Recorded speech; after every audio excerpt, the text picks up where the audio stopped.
before the break with 19 assists in a game, having the single game record in assists. Well, keeps it rolling in this one, putting up 10 assists and assisting the Fever to the 98-89 win, getting off to on the right foot on the other side of the Olympic break. And we now bring in CBS Sports WNBA analyst Tykera Carter, as there appeared to be no rust in Caitlin Clark's game in the Fever's first action back from that Olympic break. I want to dive into the minutia of the game in just a moment, but just looking at Clark's 29-point performance, getting her 10th double-double on the season, just give me your takeaways overall from the Fever's efforts against the Mercury.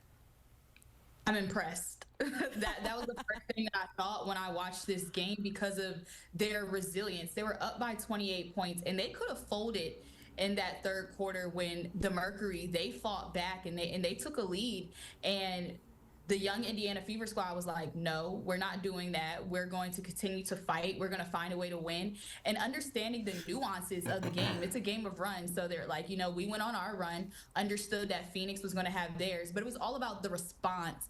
And for a young team like that, as they continue to come together, there's going to be moments like that. And it's going to be about how are we going to react when our backs are up against the wall. And they passed the test on that now for the third time against a very good Phoenix Mercury team. The final box score doesn't really tell that full story of this match. I mean, you brought it up a little bit about that 28-point lead at one point in this game, but this game ended up falling to the Fever in the second, well, throughout, because they scored 33, 21, 33, and 21 in the first half. But what went wrong for the Mercury, or maybe right for the Fever in this one?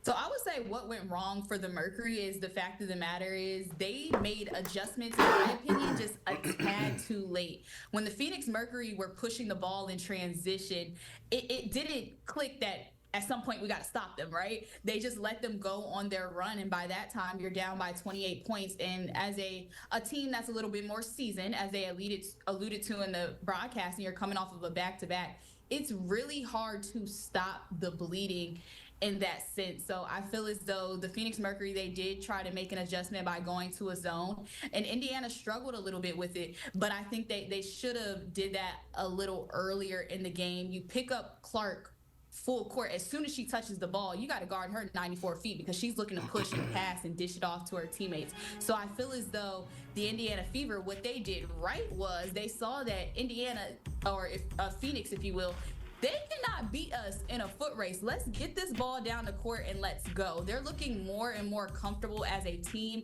especially that duo in Kelsey Mitchell and Caitlin Clark. So I really love what they were doing. Again, the response took the cake for me.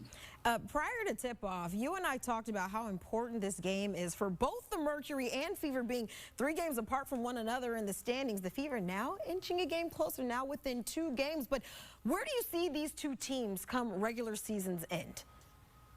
I think it's a tough one, because I feel like the Phoenix Mercury and the Indiana Fever, they just don't match up well, because they play 2 different styles of play as far as getting up and down the floor.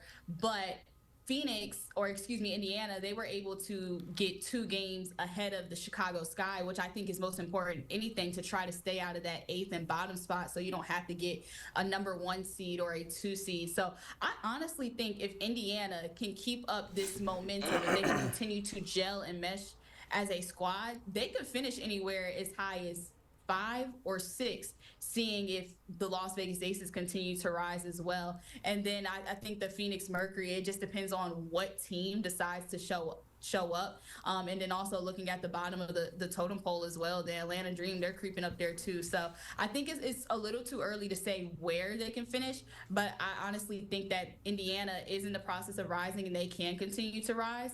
And Phoenix, if they have little lapses like this, they could be the team that could fall to that 7 and 8. So, well, you talk about the Fever. You said if they can kind of continue that momentum, who knows where they can maybe rise up to. But I'll tell you one thing, getting off on the right foot to start the second half certainly does not hurt. A primetime scoreboard. Kiana Martin here. And now that Team USA brought home their 8th consecutive gold medal, the final month of WNBA action is back, including a star-studded rookie class looking to build off their early season success. And when you think of star-studded, there's one name that comes to mind. 113 times.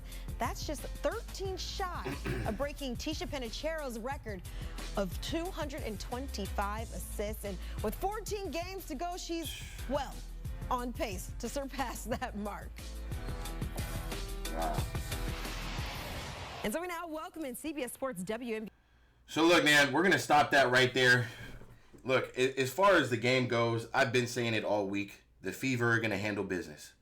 The Fever are going to come out and handle business. I told you guys. And even watching my videos from yesterday, I saw how the Mercury were playing versus Sky. I was like, look, the Fever, they put that intensity, run out in transition how they do, they're going to beat them again. What did they do? They swept them for the regular season, 3-0. They came out and popped them. Caitlin Clark got her legs under her, looking very nice out there, pushing the pace. I mean, she just proved why she should have been on that Olympian team. Forget all that. We're going to move past that. Caitlin Clark's here to stay. She's here to dominate the league. The rookie race is over. There's a far difference in talent. Far. The way they have to guard Caitlin is just like dude, the way you have to guard Caitlin Clark, as they stated, you need to pick her up for 90 feet. She's pushing that pace, and her teammates understand now. I saw a little bit of aggression. Kelsey Mitchell pushing, what's her name? The guard over there. Hooper, too. I forgot her name. But pushing that guard over there and showing a little bit of toughness. Like, hey, we're here. Yeah, we're young, but we're here. Yeah, they went on the run, but we're going to punch them back. I like that. Kelsey Mitchell had a beautiful game. Caitlin Clark had a beautiful game. Putting up a double-double. But that double-double, you scoring 29 points and putting up 10 assists. And I think she still had six rebounds. Yeah, she had a couple turnovers, which we need to fix, but no problem. We got the win. That's what matters. Forget the double-double. We got the win. And I think that's what ultimately matters. They moved up, or they're trying to move up another spot in the playoff rankings. And I think they can. Like she said, like was stated, I think they can move up to the 6th spot. They're a problem. They are a problem. And I still think they could have blew them out even more. The way they were playing that first half, I think first quarter we finished 30-12 or something like that. 35-12 or something like that. I mean, come on. The way they played today is electrifying. They had no answer for him in the first quarter. None. Obviously, the Mercury got going in the third quarter. They made their run. I was like, ooh, shit.